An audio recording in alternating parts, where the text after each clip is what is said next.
은행 강도 사건을 떠올리면 어떤 장면이 떠오르시나요? 가면을 쓴 괴한들이 총을 들고 은행원을 위협하며 돈다발을 챙기는 스릴 넘치는 장면인가요?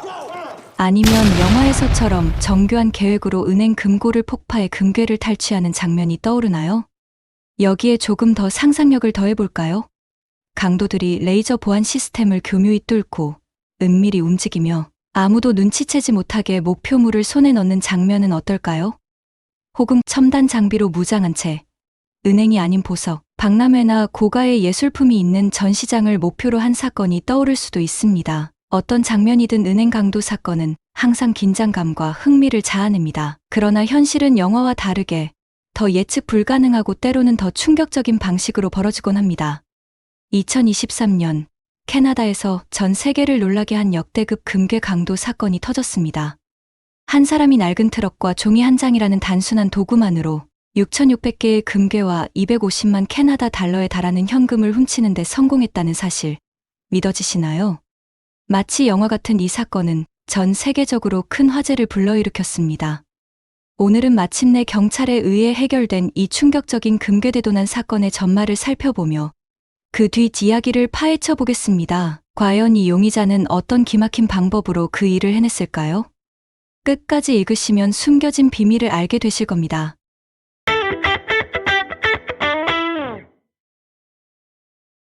우리 오늘의 이야기는 캐나다, 밴쿠버의 금과 외환거래소에서 시작됩니다.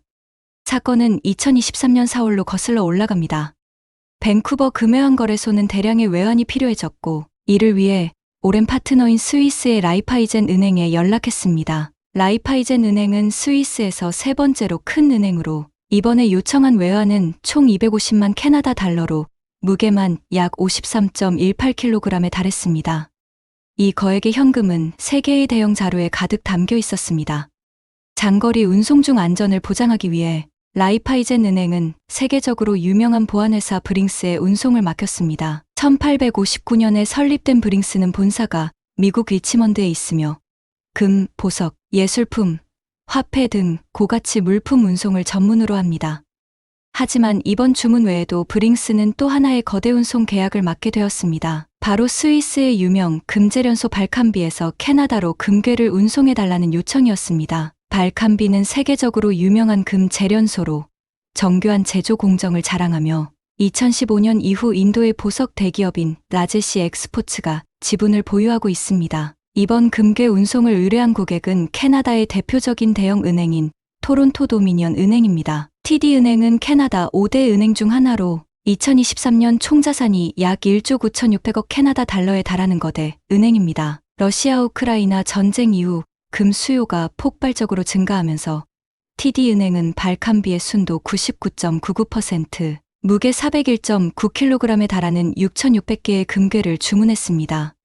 발칸비와 라이파이젠 은행 모두 브링스를 통해 안전한 운송을 의뢰했고 브링스는 캐나다 항공과 협력하여 항공 화물 보안 서비스를 제공받았습니다. 두 은행의 금괴와 현금이 같은 목적지로 운송될 예정이었기 때문에 항공사는 이를 한꺼번에 팔레트로 포장하여 운송했습니다. 그러나 이 모든 과정이 누군가의 감시 아래 있었던 것입니다. 2023년 4월 17일 월요일 캐나다 항공 AC881 항공편이 스위스 취리 공항을 떠나 약 8시간 50분의 비행 끝에 오후 2시 56분 캐나다 토론토의 피어슨 국제공항에 도착했습니다. 같은 날 저녁 9시 30분 브링스의 방탄 차량이 공항 창고에 도착해 공항 측에 화물 인도를 요청했습니다. 하지만 창고 관리자들은 해당 화물을 찾을 수 없었고 즉각 내부 조사가 시작되었습니다. 몇 시간의 혼란 끝에 4월 18일 새벽 2시 43분 캐나다 항공은 경찰에 연락해 금괴와 현금이 공항 창고에서 사라졌다고 신고했습니다. 금괴와 거액의 외환이 흔적도 없이 사라진 이 사건은 캐나다 경찰과 국제사회를 충격에 빠뜨렸습니다. 과연 범인들은 어떻게 이 치밀한 강탈을 성공시킬 수 있었을까요? 사건의 전말을 계속 추적해 보겠습니다. 사건 발생 직후 필 지역 경찰은 사건의 중대성을 인식하고 토론토 전역의 경찰서에서 17명의 우수한 수사관을 선발하여 특별 수사팀을 구성했습니다. 이 팀은 캐나다 왕립기마 경찰과 온타리오주 범죄정보국의 지원을 받아 프로젝트 24캐럿이라는 코드명으로 수사를 진행했습니다.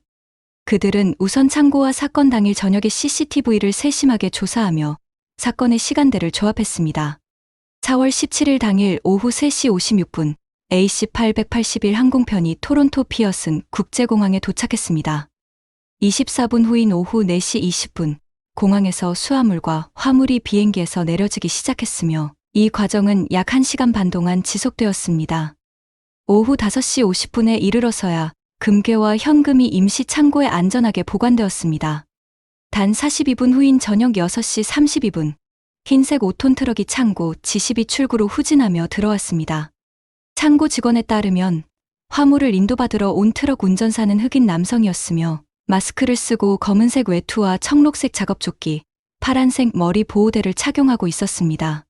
그는 손에 화물 인수증으로 보이는 서류를 들고 있었으며 캐나다 항공의 화물 인수증을 노란색 유니폼을 입은 창고 직원에게 전달했습니다. 이 인수증은 얼핏 정식 서류처럼 보였고 통관 절차가 완료된 상태였으며 날짜는 사건 당일인 4월 17일로 기재되어 있었습니다.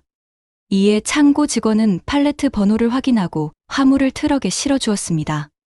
이후 트럭은 화물을 싣고 현장을 떠났습니다. 하지만 수사관들이 확인한 결과 이 인수증에는 여러 허점이 있었습니다. 화물 발송지가 스위스가 아닌 영국 스코틀랜드로 되어 있었고 발송인은 발캄비 재련소나 라이파이젠 은행이 아닌 쿡 아쿠아컬처라는 해양어업 회사로 기재되어 있었습니다. 수취인 역시 온타리오주의 농산물 운송 회사로 되어 있었으며 화물은 금괴나 현금이 아닌 냉동 해산물로 기록되어 있었습니다. 또한 화물 무게가 금괴와 현금보다 781kg 더 많은 1235kg로 적혀 있었습니다. 조사 결과 이 인수증은 실제 냉동 해산물 화물 서류를 기반으로 일부 위조된 것이었습니다. 도둑들은 기존 서류의 날짜를 4월 17일로 수정하고 가짜 도장을 찍어 새로운 인수증으로 사용했습니다. 실제 냉동 해산물 화물은 4월 16일 이미 통관과 인도가 완료되었으나 도둑들은 이를 악용해 사건 당일 인수증을 제출했던 것으로 드러났습니다. 마지막으로 금괴와 외환이 담긴 팔레트 번호는 AK23814-1R7입니다. 창고 직원은 서류에 도장이 찍혀 있고 날짜도 문제없다는 것을 확인한 후 이 팔레트 번호에 따라 금괴와 현금을 꺼냈습니다. 그러나 서류에 적힌 수취인과 물품이 실제로 일치하는지 확인하지 않았기 때문에 도둑은 아무런 제지 없이 화물을 가져갈 수 있었습니다. 수령증 분석 결과 이는 정교하게 계획된 조직 범죄로 밝혀졌습니다. 브링스는 4월 14일 화물이 도착하기 3일 전에야 캐나다 항공과 화물 예약 및 운송 세부 사항을 확정했으나 도난 사건은 4월 17일 발생했습니다. 이렇게 짧은 시간에 범행 계획을 세우고 실행한 점에서 단순히 트럭 운전사 혼자 저지를 수 없는 일로 보였습니다. 경찰은 수령증이 캐나다 항공 내부 프린터에서 출력되었다는 것을 확인했고 도둑들이 화물 절차와 창고의 운영 방식을 잘 알고 있었음을 파악했습니다.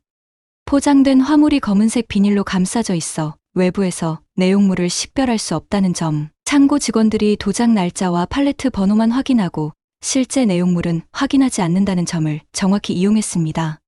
게다가 금괴와 외환이 담긴 팔레트 번호가 사전에 유출된 정황도 드러났습니다. 이는 내부 공모 없이는 불가능한 일이었습니다. 수사팀은 두 갈래로 나뉘어 수사를 진행했습니다. 한 팀은 캐나다 항공 내부에서 프린터 접근 권한이 있는 직원과 내부 공모자를 추적했으며 다른 팀은 트럭과 운전사의 도주 경로를 쫓았습니다. 경찰은 공항 주변 225개의 기업과 개인이 보유한 CCTV 영상을 수집하고 수천 시간 분량의 영상을 분석해 트럭의 도주 경로를 성공적으로 밝혀냈습니다. 4월 17일 오후 AC-881 항공편이 착륙한 후 금괴와 현금은 공항 옆 캐나다 항공 임시 창고로 옮겨졌습니다. 도둑은 저녁 6시 32분 금괴와 현금을 실은 트럭을 타고 창고를 떠났습니다. 그는 브레너 동로를 따라 여러 차례 방향을 바꿔 딕시로로 진입한 뒤 401번 고속도로를 따라갔습니다. 1시간 후 저녁 7시 33분경 트럭은 브론트로 근처에서 포착되었고 이후 밀턴 근처 교외 지역에서 마지막으로 확인되었습니다. 한편 캐나다 항공 내부 공모자 조사에서는 2명의 직원이 사건에 관여한 것으로 드러났습니다. 54세 창고 직원 파암 파우스류는 창고 업무를 잘 알고 있어 위조된 화물 인수증을 이용해 금괴를 가져가는 계획을 세운 것으로 확인되었습니다. 31세 매니저 시므런 프리드 페니스는 화물 인수증을 출력하고 팔레트 번호를 제공한 인물로 밝혀졌습니다.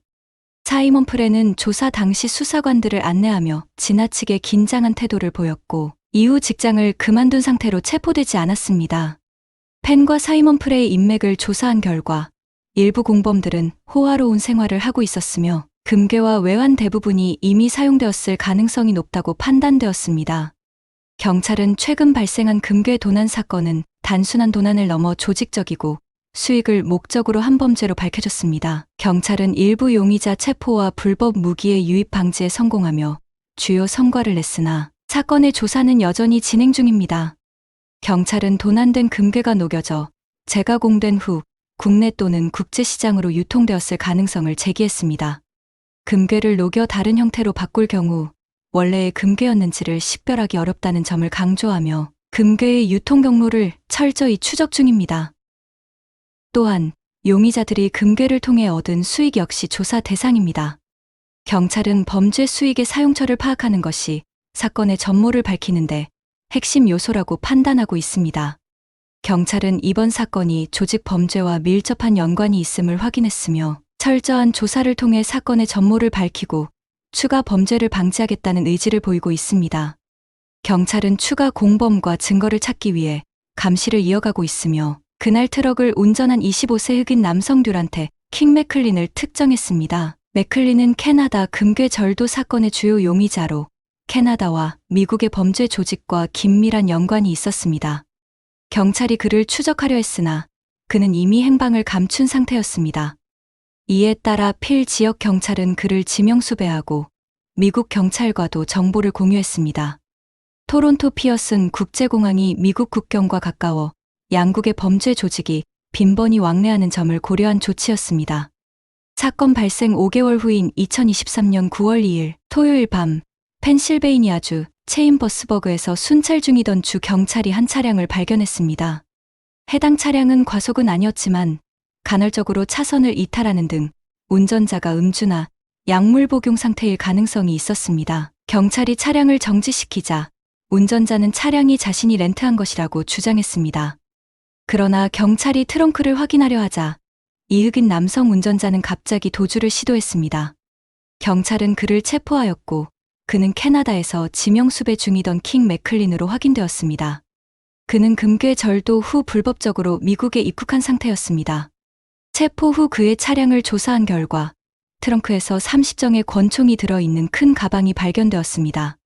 추가로 35정의 무기가 더 발견되었으며 그 중에는 1년 번호가 지워진 고스트건 2정과 개조된 자동 소총 2정이 포함되어 있었습니다. 이 사건은 미국 주류단 배화기 폭발물 단속국에 보고되었고 조사 결과 킹 맥클린은 최근 펜실베이니아, 조지아, 플로리다 등지에서 불법 무기 거래에 관여한 것으로 드러났습니다. 발견된 65정의 무기 중 54정은 그가 직접 구매한 것이고 11정은 도난품이었습니다. 이 무기들은 캐나다로 밀반 입될 예정이었습니다. 킹 맥클린의 체포 후 ATF는 캐나다, 필 지역 경찰과 정보를 공유하며 공동 수사를 진행했습니다. 조사 결과 금괴 절도 사건에는 최소 3명이 더 연루되어 있었으며 이들은 미국에 있는 킹 맥클린에게 자금을 지원한 것으로 밝혀졌습니다.